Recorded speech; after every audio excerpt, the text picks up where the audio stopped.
I know बहुत सारे बच्चों के रिजल्ट्स आए भी हैं, बहुत सारे बच्चों के रिजल्ट्स नहीं भी आए, बट एक चीज ध्यान से समझना, जो चीज मैं अभी बोलने जा रहा हूँ। जब आपका रिजल्ट आता है, आपके सपोज करो जैसे बैंड स्कोर जब आ जाते हैं, तो आपके पास 3 से 4 ऑप्शंस होते हैं, लेकिन वो सॉलिड होते हैं। जैसे कनाडा का, ऑस्ट्रेलिया का, ये सॉलिड ऑप्शंस है। और अगर आपका रिजल्ट जैसे नहीं आता, सपोज करो एक में स्कोर कम रह जाता है, तो आपके पास 10 ऑप्शंस हो जाते हैं। यूके का हो गया, ईओ और फिल कर सकते हो आप, किसी और कंट्री का ट्राई करने लग गए। कहने का मतलब ये है कि बैंड आने के बाद ऑप्शंस थोड़े होते हैं पर सॉलिड होते हैं, उनका बेनिफिट होता है। जब बैंड स्कोर नहीं आता तो हमारे पास ऑप्शंस ज्यादा होते हैं, लेकिन किसी में क्वालिटी नहीं होती, सॉलिड नहीं होती। हमको पता है कि भाई फेलियर के चांसेस ज्यादा है ये वाला अगर ऑप्शन चूज करे तो। और बजाय कि आप कहीं पे फंस जाओ, है ना भाई, मेरी तो यही रिक्वेस्ट है कि अगर रिपीट कर लोगे तो ज्यादा बेटर है। क्योंकि सिर्फ और सिर्फ मैं टीच नहीं करता, हमारे यहाँ पे स्टूडेंट इमिग्रेशन के लिए भी आते हैं, वीजा वगैरह के लिए भी आते हैं, क्योंकि हमारे अलग अलग वीजा काउंसलर के साथ टाइप्स हैं, ठीक है, मीटिंग्स होती हैं। तो आप ये चीज समझो, उनको सिर्फ और सिर्फ कनाडा के लिए एक ही चीज चाहिए, 6 ईच बैंड हो, ठीक है, बाकी सारा कुछ वो खुद कर देते हैं। ओवरऑल 6.5 होगा ग्रेजुएशन हो, अगर +2 हो तो ओवरऑल 6। एंड जिस चीज के बारे में मैंने बताया था बैन के बारे में, है ना, मैंने थंबनेल में मेंशन करा है,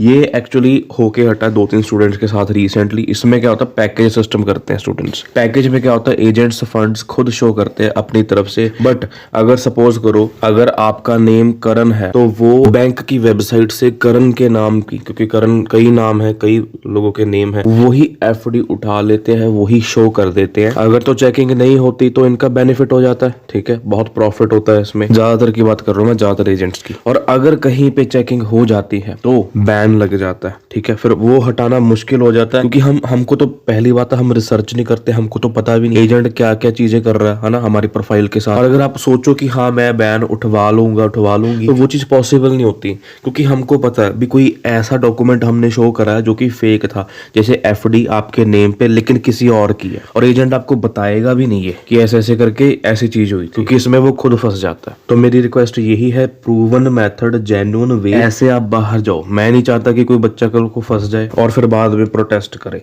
बातें मेरी कड़वी हैं लेकिन सच्ची हैं, ठीक है, आपको मोटिवेट करती हैं, आपको काम करने पे मजबूर करती है। इस बार लक ने नहीं काम किया, कोई दिक्कत वाली बात नहीं, अगली बार करेगा। Stay positive.